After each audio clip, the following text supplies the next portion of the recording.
Fox News' Tucker Carlson, who we already know has been questioning night after night after night why the theme in Washington is that Russia's bad, and asking why it would be disloyal to side with Russia over our ally Ukraine. Well, he's now found it important to him to defend himself in the New York Times. Not very Tucker Carlson brand. He says this to them, quote, "Everything I've said about Russia and Ukraine strikes me as commonplace. It's obvious. I don't think my opinions are considered radical. I've never been to Russia. I don't speak Russian. Of course I'm not an agent of Russia." Here's what he's been telling his viewers for weeks on end. So at this point, NATO exists primarily to torment Vladimir Putin, who, whatever his many faults, has no intention of invading Western Europe.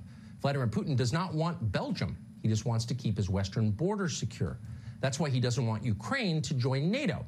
And that makes sense. We don't get anything out of pushing Ukraine into NATO, so why are we doing this? The government of some place called Ukraine is demanding that we fight the Russian army on their behalf. The question is, we're the United States, so why are we obeying them?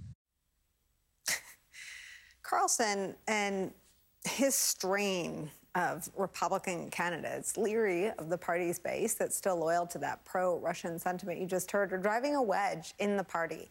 It matters because they're undermining any American and, frankly, any Republican-like defensive response to a democracy seeking freedom from Putin and tyranny. The New York Times' Jonathan Weissman writes that their side of the party, quote, has questioned why the U.S. would side with Ukraine at all, has obliquely suggested with no evidence that the president is bolstering his son Hunter Biden's business interests, driven by a steady diet of pro-Russian or anti-interventionist rhetoric from the Fox News host Tucker Carlson. The Republican right has become increasingly vocal in undercutting not only U.S. foreign policy, but also the positions of the party's leaders. Axios reports today that Carlson is having an effect on how the Republican Party talks about the issue of Russia. Writing this, quote, GOP operatives working in 2022 primary races say they worry they'll alienate the base if they push to commit American resources to Ukraine or deploy U.S. troops to Eastern Europe. Joining our conversation, former FBI counterintelligence agent Pete Strzok. Also joining us, John Cipher, former senior CIA officer who ran operations for the agency in Russia. He's now the co-founder of Spycraft Entertainment, and Steve Schmidt's still here. So, Pete Strzok, we put all that out there as a foreign policy predicament for America and for the Republican Party. But what does Russia see? And I've shown it here before. They play Tucker Carlson night after night after night. I don't know the translation, but they call him a, honey pie or sweetie poop or whatever their term of endearment is. But they like him a lot. What does that do to America in terms of how Putin sees his successes here in co-opting Tucker, at least as a messenger? Right. Well, I think this is an extraordinary gift for Putin. I mean, look, Tucker Carlson is walking proof that you don't need to be an agent to be a useful idiot. I think when the Russians and Putin and Russian state television see and hear what Tucker Carlson is saying, they see this as strong evidence about a split in American society. And not only within American society, but also kind of a continuation of the split that Trump encouraged during his administration about a withdrawal from NATO and our European allies. So for Putin, as he looks at the geopolitical environment of Russia, of Europe, I think Tucker Carlson's narrative is an extraordinary, powerful thing to wield against the United States, getting us to sort of turn our focus inwards, take our focus off of our European allies and the cause of democracy around the world. And John Cipher, to what end? I mean, what is, so I see the evidence of it, and we cover it here. And I think what we've tried to uncover without complete success is who goes first. I mean, Putin taunted Biden by calling Ashley Babbitt a martyr. Tucker championed Ashley Babbitt. I mean, who's driving who? And what is the end game here for either party? Yeah, I don't know. I think there's a political sickness in this country. There was this poll recently that came out that 62% of Republicans support Putin over President Biden. And that's just, it's really shameful. Putin is someone who is willing to kill Americans. He's supported arms and support to the Taliban. He may have supported bounties against American soldiers. He's committed assassinations in Europe. He's bombed hospitals in Syria. He's undercut our elections and spread disinformation, anti-vax things. He has no love for America and actually no love for Republicans.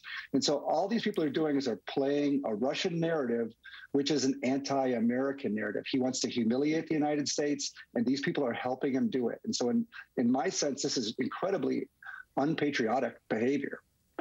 You know, Tucker's not an idiot, Steve Schmidt. So what is driving this? And it's not something that he's correcting. He's doubling down. He's gone back to Hungary. He's got a special with Orban. I mean, the alliance is something that he's deepening, not walking away from. I don't know what motivates him, but I suspect it is ambition for power. And I think it's very important to understand that Tucker Carlson shouldn't just be viewed as a Russian useful idiot, a Russian propagandist. He is a meaningful political figure in this country. Trump's successor is not going to be somebody who is like Diet Coke. It's not going to be a pale imitation like DeSantis. It will be an amplification. Someone like Carlson, someone like Youngkin, someone of that ilk.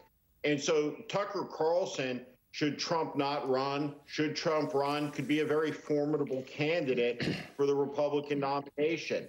And what he has awakened inside the Republican Party is this isolationist strain.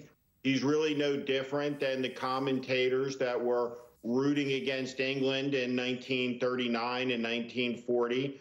Isolationists, people who had fascist sympathies. He's somebody we know about his fetishization of Orban and Hungary, an anti-Semitic Central European autocrat from a country that was on the wrong side twice in both world wars. And so when we look at this moment, it's plainly obvious what Tucker Carlson has become. I think what we have to understand is that if Putin acts in Ukraine, if you have Russian aggression in Europe for the purposes of settling politics, the world order that emerged out of the Second World War, a war that killed 100 million people, will have ended effectively. And certainly, I think what it almost certainly guarantees is probably within a short period of time is an invasion of Taiwan by the Chinese as the world order unravels and something much darker emerges in its place. And that's what's at stake here, and that's what's so disconcerting when you look at so much of the American right in this stage of its metastasis into this autocratic monstrosity that finds more in common with Vladimir Putin and Viktor Orban and the rest of these people than it does with Joe Biden.